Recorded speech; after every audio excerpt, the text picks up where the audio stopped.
Hi, I'm Nick Stout with The Verge, and we're here at our booth on the CES show floor. I'm here with Slava Rubin, CEO of Indiegogo. Thanks for coming down to us.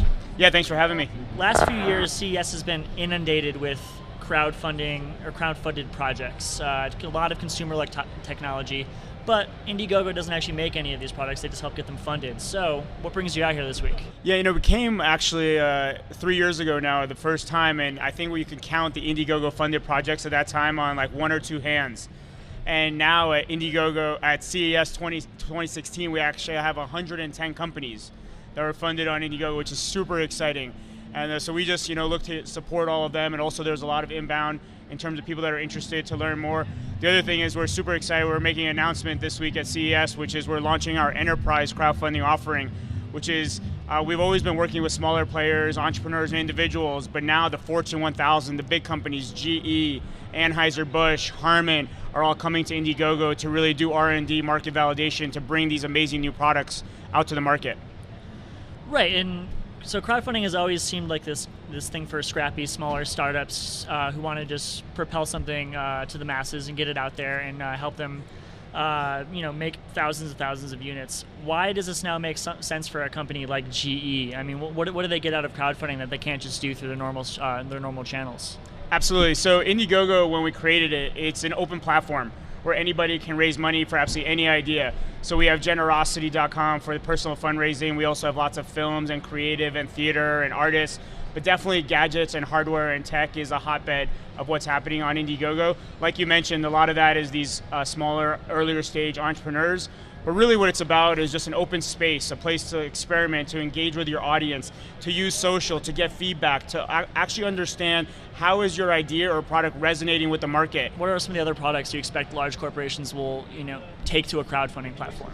Yeah, it's going to vary. So Hasbro used us, so they're a toy and gaming company, to be able to find different innovators to come up with new games. So they actually had a challenge and they were able to then fund one of the 5 games that were the top 5 games. Also, you have Harman, which is coming out. They announced yesterday they'll be coming out probably within a month with new headphones that will have noise-specific cancellation qualities. There's no concern within Indiegogo that this might kind of quash out the little guys or give the larger companies an unfair advantage. I mean, if Indiegogo and crowdfunding was designed for the small player, if they have to compete with maybe a similar product with a company like GE or Hasbro, does that create any kind of concern over what's fair and what's not fair? It's the opposite, actually. So it's an open platform where anybody can use it no matter what. So we've already had larger companies using it for the last couple of years. Mm-hmm. But what actually is happening is the larger companies are actually looking for the new hot entrepreneur on Indiegogo. So they're actually collaborating.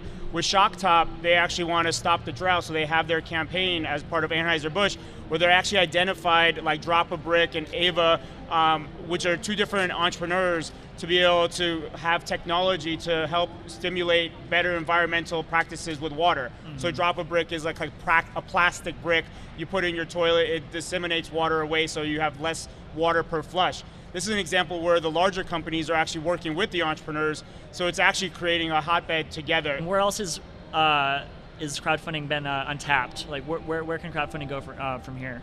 If there are some specific items to highlight, for example, like Shiftwear, this is a sneaker that has e-paper as part of its actual material. So it connects to your phone, and you can actually change the look of your sneaker by color or artistry or whatever it looks like on your app.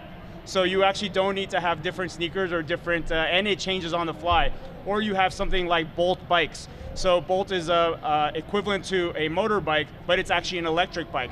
So it can drive up to 40 miles an hour, has the thrill of a motorcycle, but has the ease and the legal requirements of just a bicycle. Super cool. But there's tons of other, like you said, Internet of Things, personal devices. But I do think the next round is going to be more AI, more robots. You have like Jibo on Indiegogo or Buddy.